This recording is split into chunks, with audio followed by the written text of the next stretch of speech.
Hello everyone, আমি এখন আপনাদের দেখাবো তরকারি দিয়ে সুরমা মাছ রান্নার রেসিপি। হ্যালো এভরিওয়ান, আসসালামু আলাইকুম। আমি চুলায় একটা কড়াই বসিয়েছি, দিয়েছি পরিমাণ মতো তেল, দিয়েছি পেঁয়াজ রসুনের পেস্ট, একটু হালকা করে ভেজে নিয়েছি। দিলাম হলুদের গুঁড়া, ধনিয়ার গুঁড়া, জিরার গুঁড়া দিয়ে একটু কষিয়ে পানি অ্যাড করব যাতে মশলাটা পুড়ে না যায়। এখন একটু নেড়ে চেড়ে কষিয়ে নিব। আমি দিব এখন কাঁচামরিচ বাটা, এটা কাঁচামরিচ দিয়ে রান্না করব। এখন দিব টমেটো ফাড়ি কয়েক টুকরা। আমি আরেকটু কষিয়ে তারপরে তরকারিগুলো অ্যাড করব।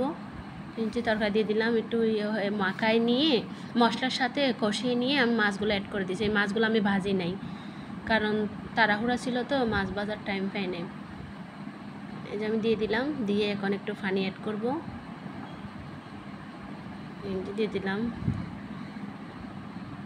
মাছগুলো একটু ভালো করে কষিয়ে তরকারির সাথে একটু করে নিব।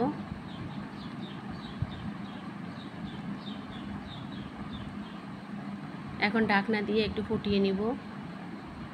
এই যে আমার তরকারি প্রায় কমপ্লিট, কালারটা অনেক সুন্দর আসছে আলহামদুলিল্লাহ। ভালো লাগলে লাইক কমেন্ট শেয়ার করিয়েন। ধনিয়া পাতা দিয়ে দিলাম, এখন আমি নামিয়ে নিব। আমার রান্না প্রায় কমপ্লিট। আসসালামু আলাইকুম।